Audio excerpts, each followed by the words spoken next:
우리가 지난주까지 10계명의 1계명부터 4계명까지 잘근잘근 씹어 먹었습니다.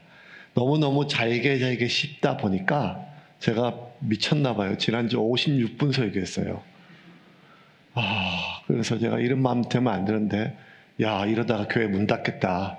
요즘 같은 시대에 이렇게 주일 예배, 저녁 집회도 이렇게 오래 안 하는데 어쩌다 이렇게 정신이 없었냐. 그러니까 하여간 뭐가 마음에 이렇게 중요한 이 십계명이 굉장히 오해받고 있는 것 같아서, 하나님의 마음이 결국 하나님께서 우리가 하나님의 비위를 거슬리면, 말을 안 들으면 내가 너를 쳐내겠다, 호적에서 파겠다, 이런 그 뉘앙스가 좀 강한데, 그게 아니라 어떻게든지 사람을 하나님께 안착시키기 위한 하나님의 반복적인 계명이었거든요.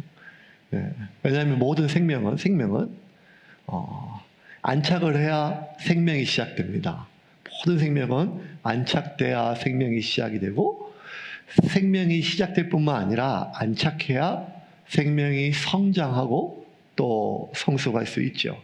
그래서 하나님은 우리가 하나님께 안착하기를 바라실 뿐만 아니라 하나님께 안착하기 위하여 하나님 외에 다른 것을 우리 안에 있게 하지 말고 하나님이 우리에게 있게 하기 위해서 하나님을 대신하는 그 어떠한 형상도 새기지 말라 하시며, 하나님을 무엇보다 귀히 여기는 마음으로 하나님의 이름을 소중히 여기고, 그리고 우리가 하나님 안에서 안착할 수 있도록 안식일을 지키라고 명령을 하셨습니다.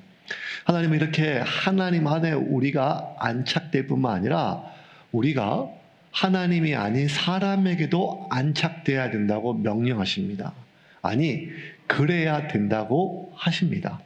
어느 정도 우리가 하나님께 안착하기 위하여 몸부림치는 것 같이 사람에게도 안착하기 위해서 몸부림을 쳐야 된다는 거예요. 그래서 하나님은 우리가 하나님께 그리고 사람에게 안착하라고 명령하지 않고, 하나님은 단어를 바꾸어서 사랑하라고 명령하십니다. 왜냐하면 사랑이 가장 깊이 있게 안착되는 통로이니까요. 그래서 하나님은 하나님께 그리고 사람에게 우리가 안착이 돼야 비로소 내가 나답게, 내 인생답게 살 수가 있다는 것입니다. 그래서 예수님께서 십계명을, 그리고 구약에 있는 모든 계명들을 요약해서 하나님이 우리에게 주셨던 모든 계명은 결국 이 계명으로 요약된다고 말씀하십니다. 마가복음 12장 28절 31절까지 같이 읽겠습니다. 서기관 중 한 사람이 그들이 변론하는 것을 듣고 예수께서 잘 대답하신 줄을 알고 나와 묻되, 모든 계명 중에 첫째가 무엇이니까? 예수께서 대답하시되, 첫째는 이것이니 이스라엘아 들으라. 주 곧 우리 하나님은 유일한 주시라. 내 마음을 다하고 목숨을 다하고 뜻을 다하고 힘을 다하여 주 너의 하나님을 사랑하라 하신 것이요. 둘째는 이것이니 내 이웃을 내 자신과 같이 사랑하라 하신 것이라. 이보다 더 큰 계명이 없느니라. 우리는 너무너무 잘 알고 암송하는 말씀이죠. 마음을 다하고 뜻을 다하고 목숨을 다하여 주 너의 하나님을 사랑하고 내 이웃을 내 몸과 같이 사랑하라. 오케이, 그래요. 어려운 일이지만 우리가 하나님 사랑하려고 합니다. 또 어쩌면 사랑할 수도 있습니다. 신이니까요. 하나님 창조주니까요. 그런데 우리가 내가 아닌 타인을 사랑하는 것은 참 어려운 일입니다. 그리고 사랑하되 지속적으로 끝까지 사랑하는 것은 참 불가능한 일이에요. 누군가를 사랑해 보려고 노력했던 사람은 알 겁니다. 그것이 우리가 아무리 사랑의 서약을 한 부부를 할지라도 끝까지 사랑하는 것은 참 어려운 일입니다. 나를 낳아주신 부모라 할지라도 끝까지, 내가 낳은 자식이라 할지라도 끝까지 사랑하는 것은 참 인간에게 어렵고 힘든 일입니다. 그래서 내가 누군가를 사랑한다는 것은 사랑하고 싶다, 그래야 된다 라고 하는 바람만으로는 안 되기 때문에 하나님 뭐라고 얘기하는가 하면, 마음을 다해야 된다. 네가 누군가를 안착하기 위해서, 그를 사랑하기 위해서는 바람으로 되는 게 아니라 마음을 다해야 된다는 거예요. 뜻을 다해야 된다는 거예요. 목숨을 다한다는 말은 죽을 것 같은 그런 힘이 들어야 겨우 내가 아닌 누군가 타인을 사랑할 수 있다는 거예요. 그래서 마음을 다하고 뜻을 다하고 목숨을 다하여 하나님을 사랑하라, 이웃을 사랑하라는 말씀은 어디까지 우리가 하나님을 사랑하고 어디까지 인간을 사랑해야 된다는 정도를, 그 범위를 얘기하는 것도 맞지만 또 하나 방법이라는 거예요. 그렇게 하지 않으면 사랑할 수 없다는 거예요. 그냥 사랑하고 싶다는 바람으로 되는 게 아니라는 거예요. 그런 결단으로 되는 게 아니라 진짜 내가 진액을 다 하여 짜내지 않으면 내가 아닌 누군가의 타인을 사랑하는, 내가 아닌 타인 이웃을 사랑하는 것은 불가능하다는 거예요. 그래서 우리가 어떻게 사랑할 수 있는가 하면 마음을 다해야 된다는 거예요. 다 하지 않다면 어렵다는 거예요. 그럼 여러분, 내가 사랑해야 될 그 첫 번째 이웃이 누굴까요? 내가 사랑해야 될 그 첫 번째 타인이 누굴까요? 성경은 명확하게 이야기합니다. 내가 사랑해야 될 첫 번째 이웃은 내 부모라는 거예요. 그래서 오늘 5계명에 내 부모를 공경하라고 이렇게 말씀하십니다. 우리 12절 말씀 같이 읽겠습니다. 내 부모를 공경하라. 그리하면 내 하나님 여호와가 내게 준 땅에서 내 생명이 길리라. 부모는 내가 사랑해야 될 첫 번째 이웃입니다. 부모는 내가 사랑해야 될, 공경해야 될 첫 번째 타인입니다. 이 말은 부모는 내 가족이 아니란 뜻이에요. 타인이란 것은 내 가족이 아니잖아요. 이웃은 내 가족이 아니라잖아요. 내 가족 같은 이웃은 그 말 그대로 가족이 아닌 이웃일 수밖에 없다는 것입니다.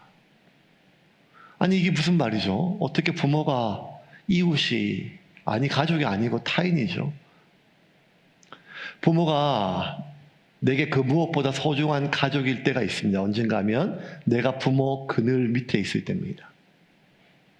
부모는 그 무엇보다 소중한 나의 가족입니다. 우리 한국인의 정서에 잘 맞는 그 동료처럼 진자리 마른 자리 가라 니시는 그 어머니와 아버지, 그 마음은 우리가 단순히 그 효도와 부모의 은혜를 알기 위해서 알 만큼 철이 들어서 시간이 들어서 그런 게 아니라 부모의 그늘 밑에 나를 먹이고 입히고 나를 보호해주는 그 부모는 나의 전부예요. 그 무엇보다 소중한 가족이에요. 오히려 이 부모로부터 버림받을까 봐 겁이 납니다. 부모로부터 단절될까 봐 너무 무서워요. 그래서 부모는 나에게 가장 소중한 가족이고 가장 소중한 나 자신입니다. 그런데 그렇게 부모 그늘 안에서 자라다가 어느덧 장성하면 부모 그늘을 벗어날 때가 있죠. 언제죠? 결혼입니다. 결혼을 하게 되면 이제 내 또 다른 가족이 생깁니다. 또 다른 가족이죠. 그리고 자식을 낳고 그러면 이제 또 다른 가족이 아니라 내 진짜 가족이 생깁니다. 그렇게 내게 또 다른 가족이 생기고 내게 진짜 가족이 생길 때 어느 날 문득 내 가족인 줄 알았던, 무엇보다 소중한 나 자신으로 알았던, 한 몸으로 알았던 내 부모가 내가 생각하는 가족 안에 없음을 내가 발견하는 순간이 옵니다. 그때 당황스러워요. 그때 죄책감이 듭니다. 근데 우리는 내가 생각하는 가족 안에 내 부모가 없음을 발견하는 순간 당황스럽고 죄책감이 들지만 부모는 우라통이 터집니다. 왜냐하면 부모에게 나는 여전히 가족이거든요. 내가 또 다른 가족이 생겼어도 나는 여전히 부모의 가족이에요. 내가 부모가 아닌 내 가족을 진짜 내 가족으로 생각한다 할지라도 여전히 부모에게 자식은 가족입니다. 더 기가 막힌 사실은 이 내 자식들이 생각하는, 내 자식이 생각하는 가족 안에 내가 부모가 없음을 발견하는 순간, 그래서 너무 우라통이 터지고 억울하고 미치고 속상하는 그 순간에조차도 여전히 내 자식은 부모에게 가족입니다.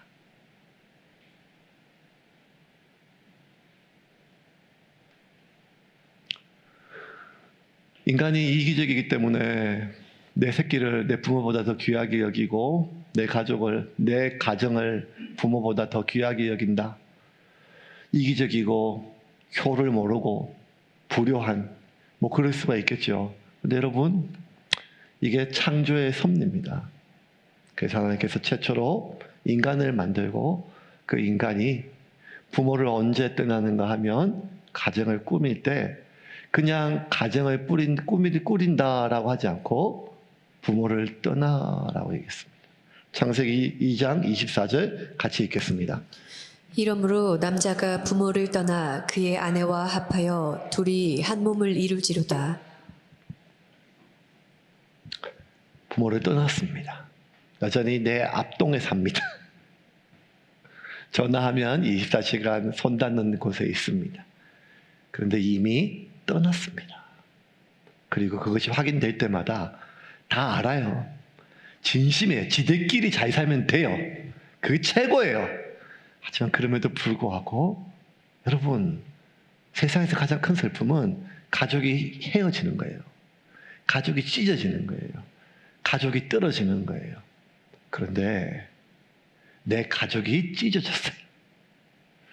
그리고 찢어졌음을 확인하는 순간들이 다가와요. 내 가족이 멀어졌어요. 멀어졌음을 확인하는 순간이 다가와요. 그래서 부모는 계속 그 사실을 확인할 때마다 아픕니다. 그래서 하나님께서 부모를 공경하라고 명령하셨어요.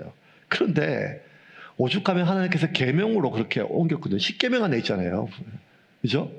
예. 장차 앞으로 어린이날이 생길 것이니 너는 자녀들을 사랑하라. 계명 안에 없거든요. 그냥 안 시키도 잘한단 말이에요.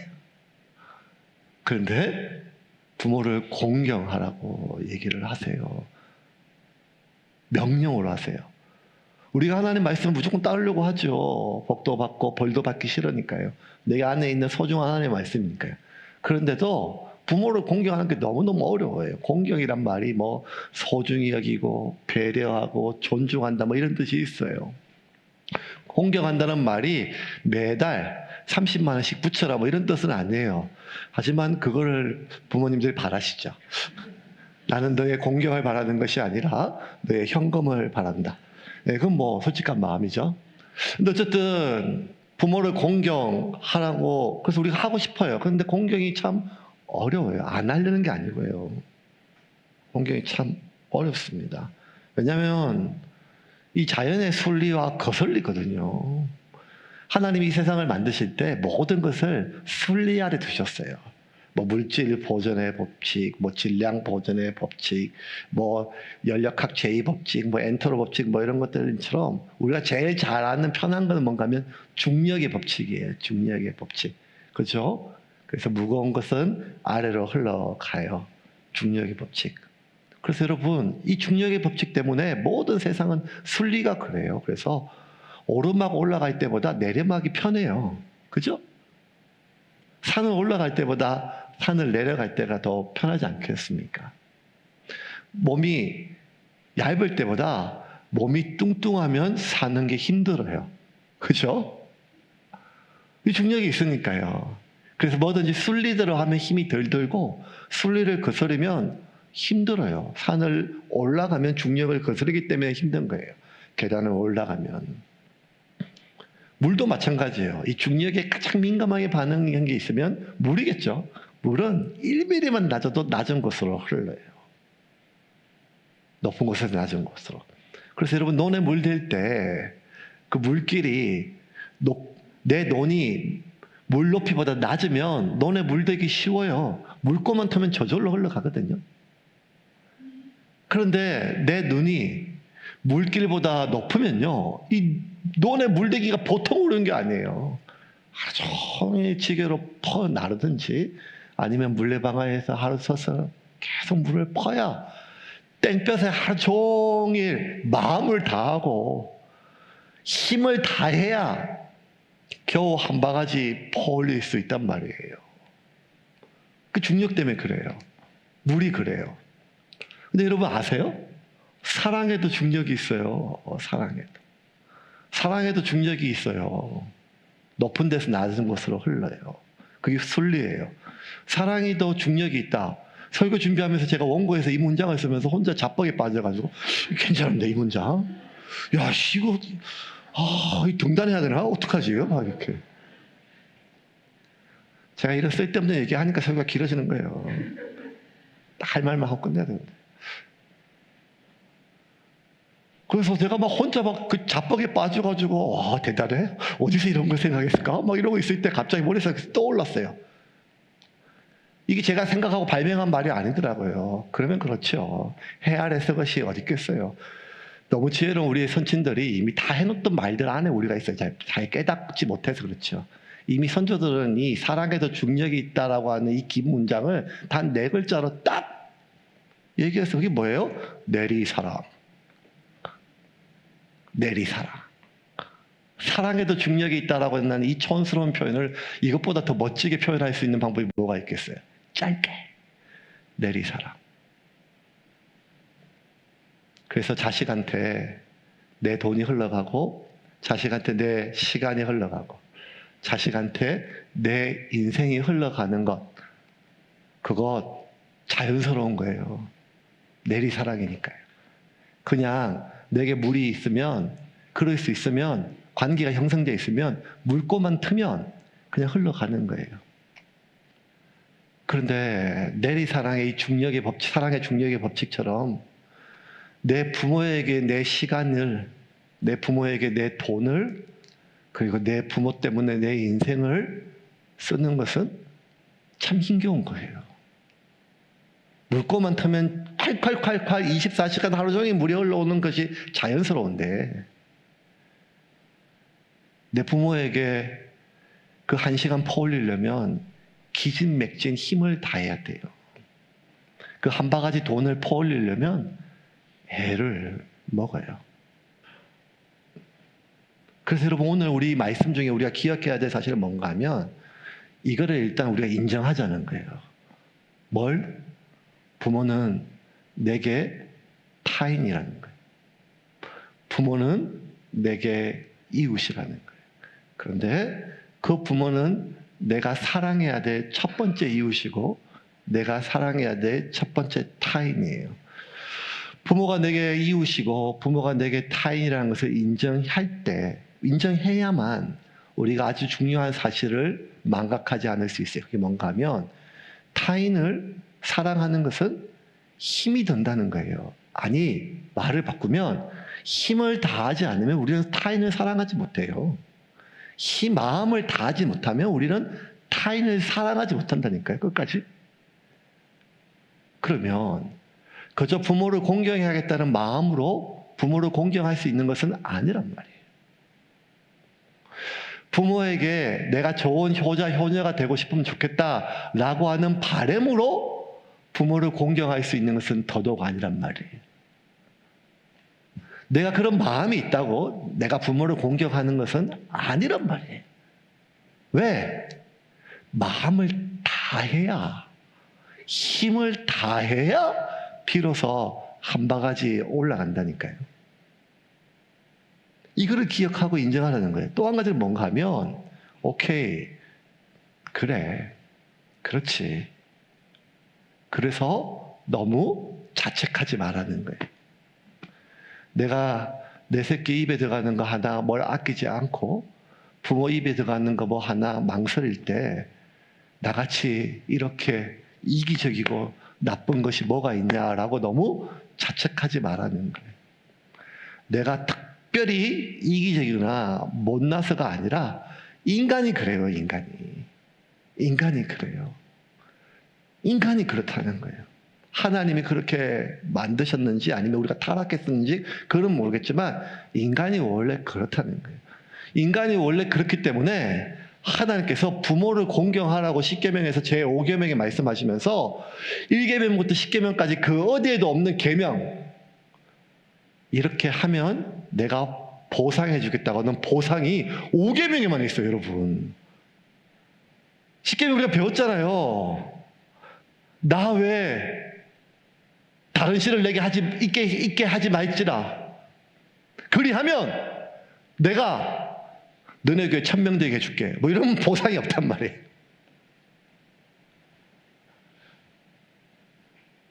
나를 대신하여 다른 우상을 새기지 말고 절하지 마라. 그러면 내가 이번에 승진시켜줄게. 이런 게 없단 말이에요. 다 당연한 거예요. 근데 유일하게, 다 당연한데 유일하게 우리가 부모를 공경하면 하나님이 이 땅에서 장수하신다고, 장수할 수 있게 하나님이 보상을 이야기를 하세요. 12절 같이 읽겠습니다. 내 부모를 공경하라. 그리하면 내 하나님 여호와가 내게 준 땅에서 내 생명이 길리라. 자, 장수한다는 거예요. 동서고금 시대를 막론하고 장수는 모든 민족, 모든 세대, 모든 지역의 사람에게 복이에요. 그런데 이 복이요, 2024년 5월의 어느 날 살아가고 있는 대한민국에는 복이 아니라 징글징글한 문제가 되기 시작했어요. 이제는 오래 사는 게 겁이 나는 시기가 됐어요. 오래 사는 것이 자체가 복이 아니라는 걸 하나님이 아셨어요. 그래서 우리가 병을 가지고 고통 가운데 오래 산다는 것이 무슨 의미가 있겠어요? 우리가 우울하고 힘들고 불행한 삶으로 계속 오래 사는 것이 무슨 의미가 있겠어요? 그래서 하나님께서 단순히 내 생명이 긴다라고 하지 않고 단 전제를 주셔서 이게 뭔가 하면 내가 준 이 땅에서 12절 다시 한번 볼까요? 12절 말씀 다시 한번 읽겠습니다. 시작. 내 부모를 공경하라. 그리하면 내 하나님 여호와가 내게 준 땅에서 내 생명이 길리라. 자, 어떤 땅인가 하면 하나님이 주신 땅이에요. 그 하나님이 주신 땅은 어떤 땅이에요? 약속의 땅이잖아요. 젖과 꿀이 흐르는 땅이란 말이에요. 아담의 타락 이후로 여러분, 땅은 인간 때문에 저주를 받았어요. 그래서 온갖 과실이 풍성하니 자연 모든 만물은 인간의 타락과 함께 같이 타락하여서 인간이 아무리 노력해도, 아담이 아무리 땀을 흘려도 땅은 그 소산으로 엉겅퀴와 가시, 등불을 낼 수밖에 없는 거예요. 그게 원래 법칙이었었어요. 그런데 하나님은 아니, 네가 네 부모를 공경하면 내가 내게 줄 그 땅, 내가 네게 줄 그 인생, 그 내가 너에게 주는 살라고 하는 그 공간과 시간 안에서 젖과 꿀이 흐르게 하겠다는 거예요. 내 생업에 안착되게 하겠다는 거예요. 너의 직업에 안착되게 하겠다는 거예요. 너의 인생에 내가 안착되게, 그것도 풍요롭게 하겠다는 거예요. 하나님이 명확하게 보상을 약속해 주셨어요. 그러면 명확해요, 여러분. 우리가 이 세상에서 행복을 누리고 이 세상에서 우리가 정말 여유롭게 이 세상에서 내가 누군가의 인생을 대신 내가 나의 시간을, 내 인생을 누군가의 허락을 받아야 사는 것이 아니라 내가 내 시간, 내 삶, 내 인생을 주도적으로 내가 결정할 수 있는 어떤 삶, 24시간 아니라 할지라도 그런 삶을 살 수 있는 것은 돈이 있어야죠. 돈이 있어야죠. 그래서 이제 우리가 오랫동안 살게 되니까 단순히 교회 다니고 기도하는 것뿐만 아니라 뭐가 필요한가 하면 얼마 안 되는 그 돈이라도 이거 불려야 되고 오래 길게 써야 되니까 재테크 돈에 대해서 배워야 돼요. 주식도 배워야 되고 부동산도 좀 배워야 돼요. 남는 건 이거밖에 없으니까요. 그것만 배우는 게 아니라 뭘 더 배워야 되는가 하면 이 생각이 또 칩에 걸리면 안 되니까 계속 핸드폰으로 고스톱이라도 쳐가지고 계속 이렇게 머리를 굴려야 돼요. 이 생각을 또 관리해야 돼요. 부정적인 생각 안 돼요. 긍정적인 생각, 나한테 도움이 되는 생각. 생각만 관리하는 게 아니라 이제 감정도 관리해야 돼요. 왜 이렇게 온 세상에 버럭쟁이들이 많아졌어요. 공무원들이 못 해먹겠다고 지금 죽겠다고 난리예요. 선생님들도 그렇고. 아주 그냥 온갖 짜증, 세금 한 푼도 안 내면서 내가 낸 세금으로 밥 먹는 주제에 이렇게 아주 벼슬이에요, 벼슬. 그러니까 감정도 관리를 해야 돼요. 생각 관리해야 되지, 감정 관리해야 되지, 돈 관리해야 되지, 시간도 관리해야 돼요. 이거 배워야 돼요. 이것도 바빠 죽겠는데 이제 뭔가 하면 근육도 관리해야 된대요. 죽으라고 아주 맨날 그냥 필라테스 하고 뭐 해도 살이 안 빠져요. 근육이 없으니까요. 네, 근육이 없으니까요. 그래서 근테크, 근육도 관리하는 거니까. 그러니까 이제 좀 행복하려면 내가 현재 내 삶에 행복하게 안착하고 좀 인간의 존엄성을 지키고 행복하게 살고 성공한 삶을 살려면 돈도 배워야 되고 관리해야 되고 시간도 관리해야 되고 우리 외모도 좀 관리해야 되고 건강도 관리해야 되고 감정도 관리해야 되고 또 언어도 관리해서 외국에 좀 자녀도 좀 보내야 돼. 이제 우리 애들 키우는 게 복잡한 게 한두 개가 아니에요. 태권도도 보내야 되고 심지어 줄넘기 학원도 보내야 돼요. 이제 막 장난이 아니에요 지금. 왜냐하면 얘가 행복해야 되니까 이 세상 속에서. 성경은 이렇게 얘기해요. 네 자녀가 네 인생에 안착돼서 행복하기를 원하냐? 그러면 부모를 공경하는 것을 가르치라는 거예요. 네 자녀가 좋은 직업에 안착하기를 원하냐? 네 자녀가 네 부모를 공경할 수 있도록 공격하지 않도록 관계를 소중히 여기라는 거예요. 네 자녀가 정말 네 자녀에게 남겨진 인생을 인간의 존엄성을 지키고 행복하게 살게 하기 위해서는 네가 부모 공경하는 모습을 자녀들이 보게 하라는 거예요. 왜? 정말 네가 날 믿으면 이 성경의 하나님 말씀임을 믿으면 정말 내가 세상의 흐름이 아니라 하나님 말씀이 하나님이 빛이 있으라 선포하시면 그 말씀이 실제가 됐음을 믿으면 이 말씀이 진리라고 믿으면 내 말씀이 진리라고 믿으면 온 세상의 재테크, 근테크, 시간테크 모든 걸 얘기해도 결국에는 내가 세상에서 장수하고 행복하고 안착하는 모든 것은 부모를 공경하라는 것. 복잡하게 포장하지 말고 그렇게 하라는 거예요. 그래서 네 자녀가 너를 공격할 수 있도록 너희 자녀들을 노엽게 하지 말라는 거예요. 하나님은 이렇게 우리에게 보상받는 것에 대해서 장수뿐만 아니라 심지어 너희가 너희 부모를 공경하는 것이 나에게 드리는 예배다라고까지 말씀하세요. 아까 지들이 읽었던 마가복음은 마음을 다하고 뜻을 다하여 내 이웃을 사랑을 하는데 마태는 여기서 한 구절이 더 추가가 돼요. 뭐가 추가가 되는가 하면 이와 같이 마태복음 22장 39절 같이 읽겠습니다. 둘째도 그와 같으니 내 이웃을 내 자신같이 사랑하라 하셨으니. 마태복음 요 한 단어가 추가가 돼요. 이와 같으니. 이게 뭔가 하면 38절이 뭐예요? 마음을 다하고 뜻을 다하고 목숨을 다하여 주 너희 하나님을 사랑하라.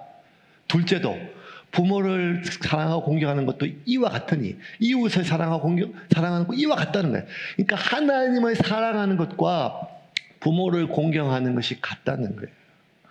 지극히 작은 자 하나에게 한 것이 곧 나에게 한 것이기 때문에 부모에게 예배하는 것이 아니라 부모를 공경하는 것을 하나님은 하나님께 대한 예배로 받으시겠다는 거예요. 그래서 하나님 뭐라고 얘기하는가 하면 내 부모를 공경하라라고 하는 출애굽기 20장 12절 말씀에는 공경이란 단어가 아카드라고 하는 단어가 쓰여있어요. 아카드, 히브리어로. 이 아카드는 존중하다, 배려하다, 인정하다, 소중히 여기다는 말인데 하나님께도 쓰이고 또 사람에게도 써요. 근데 비슷한 뜻으로 이 단어가 있는데 이건 하나님께만 주로 쓰이는 단어가 있어요. 그게 뭔가 하면 야레라고 하는 단어예요. 야레. 히브리어. 이 야레는 우리나라 말로 뭘로 번역할 수 있는가 하면 경외하다라고 한다. 우리가 경외하다는 단어는 오직 하나님께만 쓰잖아요. 그런데 하나님께서 레위기에 뭐라고 말씀하시는가 하면 내 부모를 공경하라라고 하지 않고 내 부모를 경외하라. 야레라고 명령을 하세요. 레위기 19장 3절 같이 읽겠습니다. 너희 각 사람은 부모를 경외하고 나의 안식일을 지키라. 나는 너희의 하나님 여호와이니라. 부모를 경외하라. 하나님께서 단어예요. 히브리인들이 얼마나 하나님의 이름을 거룩히 여기고 이름조차 못 불렀는지 우리가 알잖아요. 교회란 단어를 쓸 수가 없어요. 근데 하나님 썼어요. 내가 네 부모에게 쓰는 그 1시간을 나에 대한 예배로 내가 받겠다는 거예요. 네가 네 부모에게 쓰는 그 돈을 나에 대한 헌금으로 받겠다는 거예요. 그래서 여러분, 오늘 이번 주 부모님 모시고 여러분 좀 좋은 거 사드리세요. 왜? 헌금이에요, 그거. 그러고 싶지 않습니다, 저는. 교회에다 헌금하기를 바랍니다. 제 마음은 그렇지만 우리가 말씀을 따라야 되지 않겠습니까? 그 헌금이라는 거예요. 그 예배라는 거예요. 이렇게 보상, 심지어 하나님께 하는 것이라 예배다, 헌금이다, 이렇게까지 얘기했는데도 불구하고 부모를 공경하는 게 너무 어려워요. 이 고령화 사회에서 부모를 공경하는 것은 우리에게 복의 통로, 보상의 길, 예배, 내 삶을 풍요롭게 하는 어떤 그런 것, 좋은 뜻은 알겠지만 점점 나이가 들면 들수록 부모라고 하는 단어가 고마움과 함께 미안함과 책임감과 의무감과 그리고 죄책감으로 무거운 돌처럼 다가와요. 그리고 그렇게 무거운 돌로 여겨지는 그 기간이 점점 길어져요.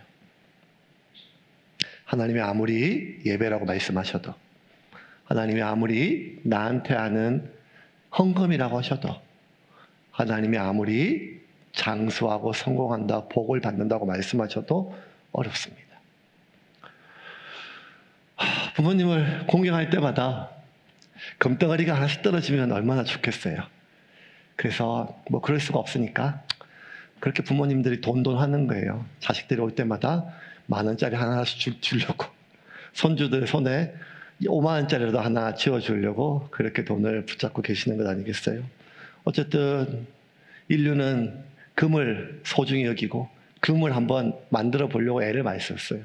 과학의 많은, 현존하는 많은 과학들, 화학들, 물리학들은 연금술이라고 하는 오랜 동안 그 이루어졌던 인간의 욕망으로 시작했어요. 연금술을 우리가 아는 것처럼 이 납이나 값싼 금속을 금으로 바꿔보려고 수백 년 동안 연구했던 서양의 방식이에요.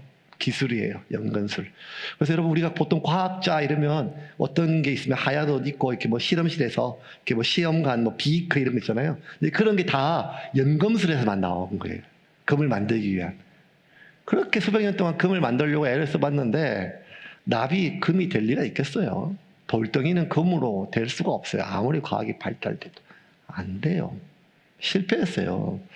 그런데 이 돌이 금으로 변할 수는 없는데 갑자기 어느 순간 돌이 금처럼 귀하게 여겨질 때는 있다는 거예요. 예를 들어서 마당에 있는 어떤 돌인데, 맨날 무거운 돌인데 어느 순간 보니까 그 돌이 운석으로 밝혀졌다는 거예요. 제가 설교 준비하면서 오늘 아침에 짧게 좀 일찍 와가지고 금보다 비싼 돌 이렇게 검색해봤더니만 첫 번째가 운석 이렇게 나오대요. 운석도 종류가 많은데 화성이나 뭐 달에서 오는 운석이 좀 비싸대요. 근데 그 운석을 경매하고 매매하는 일본의 사이트가 있고 그 운석에서 그 가격이 있더라고요. 여러분, 오늘 금시세 아세요? 네, 오늘 금시세. 제가 오늘 다 봤어요. 오늘 제가 따끈따끈한 금시세 제가 알아요. 오늘 한돈 3.75g에 42만 원. 살 때 그렇습니다. 팔 때는 38만 원이래요. 42만 원. 그러니까 1g에 한 10만 원 정도 돼요. 1g에 10만 원. 1g에 10만 원. 아, 이 뱃살이 다 금이라면 지금 억대네, 억대.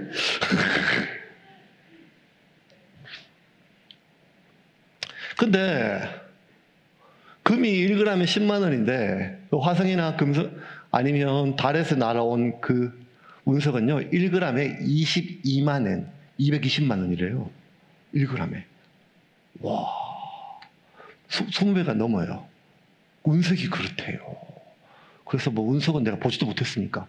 그 다음에 비싼 돌 치니까 뭐가 나오는가 하면 수석 이렇게 나요. 수석. 수석이 어디 대학교 1등이 아니라 강에서 건졌던 이렇게 돌. 이것도 비싸요. 그렇게 몇백만 원, 몇천만 원, 몇 억까지 가더라고요. 왜 이렇게 비싼가 보니까 뭐 문양이 호랑이다 하고, 제가 호랑이인 줄 알고 봤더니만 무슨 고양이 같기도 하고 뭐 하여간이에요. 뭐 잘 모르겠어요. 근데 분명한 건 뭔가 그렇게 비싸대 지금 거래되고 있대요. 그걸 보는 순간 뭐가 생각되는가 하면 아니 이게 무슨 그들만의 리그지. 그 운석을 누가 사? 모르겠고 그게 운석인지 뭔지 뭐가 필요한 게 아니고 수석이 뭐 그거 좋아하는 사람만 그렇지 그 우리한테 뭔 상관이 있어. 대다수의 사람 그거 무시하잖아요. 의미가 없고. 그런데 중요한 건 뭔가 하면 이렇게 대다수의 사람이 의미를 부여하지 않고 무시하고 무시했는데도 진짜 소수의 사람 0.1% 소수의 사람만 그 값어치를 인정하고 그 아름다움을 발견했는데 그럼에도 불구하고 모든 것이 가치란 것은 대다수가 인정해야 가치잖아요. 땅값이란 것이 이 땅 주인이 그 1,000만 원이요 이러면 땅값이 그렇게 돼요? 사람들이 그렇게 가치를 알아야 그 1,000만 원 주 땅을 사죠. 근데 그 수석이나 운석은요, 그 소수의 사람이 그렇게 가치를 매기면요, 그 가치가 안 떨어진대요. 여전히 그렇게 매매된다는 거예요. 이게 참 저한테 의미 있게 다가왔어요. 우리가 살다 보면 내 가치가 참 한없이 떨어질 때가 있어요. 그죠? 점점 사람 상대하는 게 어려워요. 그러니까 어떤 말을 들으면 이제 오래 가요. 오래 가요, 오래 가. 어떤 일을 겪으면 이거 소화하는데 너무 오래 걸려요. 옛날에는 좀 괜찮았거든요. 그냥 몇 번 틀고 자고 또 먹고 까먹어요. 근데 이제는요, 자꾸 나이가 들고 인생을 살면서 살수록 그 말이 나한테 소화하는데 걸리는 시간이 너무 오래 걸려요. 그 눈빛이요, 그 사건이요. 어떨 때는 소화가 안 돼요. 10년씩. 너무 고통스러워요. 누군가가 내 말을 하고 있다는 사실을 그렇고 내가 원하지 않는 방식으로 나에 대해 부정적인 이야기가 떠돈다는 사실을 내가 캐치했을 때 말도 못하게 내 자존감이 무너져요. 그런 일이 많거든요. 내가 보는 앞에서 그 냉담한 눈빛 나를 모욕하고 교묘하게 살아있게 모욕하는 사람들이 있거든요. 깔아뭉개고 분위기를 좋게 만들려고 웃기려고 아주 속이 뒤집어져요. 하지만 내가 조금이라도 뭐가 인상이 안 좋아지면 교회 다닌다더니만 그것도 속이 요만하네. 농담인데 웃자고 한 말인데. 그러니까 점점 더 어렵죠. 예수님도 마찬가지예요, 여러분. 사람의 모욕을 받으면 얼마나 힘들어요. 그죠? 예수님 우리가 똑같은 감정이거든요. 예수님을 많이 묵상하게 돼요. 왜냐하면 제가 마음이 힘들면 예수님을 묵상하게 되는 것 같아요. 저도 그런 얘기 듣고 누군가가 통화를 하고 누군가를 이야기를 하고 또 들려오는 얘기를 들었을 때 저에 대해서 부정적인 얘기를 들었을 때 참 속상하고 아프고 근데 내가 대놓고 그런 무시를 당했을 때 모욕을 당했을 때 자존감이 말도 못해요. 근데 예수님은 대놓고 침을 뱉었거든요. 빨가벗겼거든요. 막 환호하게 됐지만 다 못 박으라 그러고 3년 동안 동고동락했는데 다 도망가고 저주하고 가고 그거를 예수님이 인간인데 하나님이 인간인데 어떻게 견뎠을까 마지막 순간까지. 심지어 하나님조차 그렇게 예수님께 침묵하셨는데 예수님 어떻게 견뎠을까 했을 때 저에 대한 이 물음에 하나님의 응답이 뭐였는가 하면 성경 구절이었었어요. 여기 뭔가 마태복음 말씀 3장 17절에 예수님 세례받을 때 하나님께서 이렇게 말씀하셨어요. 제가 이렇게 그대로 읽을게요. 하늘에서 음성이 있어 가로되 이는 내 사랑하는 아들이요 내 기뻐하는 자라. 한 번. 33년 동안 30년 동안 한 번도 못 들어봤어요. 한 번. 내가 하나님께 이런 존재구나. 내가 누군가에게 사랑받는 존재구나. 하나님께. 그리고 내가 하나님께 기쁨이 되는 존재구나. 이거를 하나님께서 말씀해 주시고 마지막 순간까지 사람들이 모욕하고 비난하고 침뱉어도 예수님이 자기가 누구인지 자신을 잃지 않기 위해서 그거를 계속 기억했어요. 그럼에도 불구하고 나는 사랑받는 존재다라는 거예요. 그럼에도 불구하고 나는 누군가의 기쁨이 되는 존재라는 거예요. 자, 말씀을 이제 정리하겠습니다. 제가 이 설교를 다 끝내도 여전히 우리에게 부모를 공경하는 것은 어려운 일입니다. 왜냐하면 저 역시 집안에 지금 이 순간에 방에 혼자 계신 94살 치매 걸리는 우리 어머니. 쉬운 문제가 아니니까요. 복 받는다. 오케이. 하나님께 드리는 예배다. 오케이. 그럼에도 불구하고 인간이 내가 아닌 내 내리사랑이 아닌 타인을 사랑하되 끝까지 사랑하는 것은 참 힘을 다하지 않으면 어렵다는 거예요. 그렇게 의무감으로 사랑보다는, 그렇게 책임감으로 사랑보다는, 그렇게 죄책감으로 우리가 할 때가 많죠. 그러던 순간, 어느 순간 새롭게 묘하게 세상이 열릴 때가 있거든요. 문득문득 기억이 나는 순간들이 뭔가 하면 우리 어머님이 저를 너무너무 기뻐하셨다는 거, 저를 너무너무 소중히 여기셨다는 거. 어릴 때 제가 아직 운석이 될지, 제가 아직 수석인지 운석인지 보석인지 아니면 똥덩어리인지 아무도 모를 때, 나도 모를 때 저희 어머님은 저를 보석보다 귀히 여기시고 저희 어머님은 저를 기뻐하셨다는 그 기억들이 한 번씩 떠오를 때마다 제 자존감이, 그 사랑에 대한 기억이 저로 하여금 다시 한번 살 수 있도록 해줍니다. 그리고 그것은 하나님의 통로가 아니겠습니까? 물론 여러분 중에는 그 부모가 하나님의 사랑의 통로는 그냥 상처로, 학대로 오히려 그 기억이 소멸되고 아픔과, 그리고 그 싸늘한 눈빛과 거절감과 냉대가 남아있을지 모릅니다. 하지만 그럼에도 불구하고 애를 쓰고 찾으세요. 예수님께서 마지막 순간까지 아버지 나 살려달라고 몸부림쳐도 싸늘하게 침묵하시는 그 하나님의 침묵 속에서도 하나님이 나를 버리셨다는 100%의 상황이 계속 반복된다 할지라도 내가 내 자신을 잃지 않기 위해서 모든 사람들이 나를 손가락질하고 나를 빨가벗겨가지고 침 뱉고 많은 사람들이 구경거리로 내가 빨가벗겨져가지고 내 벗겨진 인간의 모든 존엄성이 무너진 짐승 같은 상황 속에서도 하나님이, 내 아버지가 나를 기뻐하시고 나를 소중히 여기셨다는 그 음성을 찾으려고 애쓰고 내가 내 아버지에게 사랑받고 기쁨이 되는 존재라는 그 사실이 결국 예수님이 마지막 순간까지 자신을 잃지 않고 그리스도로 삶을 마감할 수 있었습니다. 우리가 살아가는 세상은 너무 우리의 존엄성을 폄훼합니다. 돈으로, 학벌로, 외모로, 젊음과 늙음으로, 숫자로.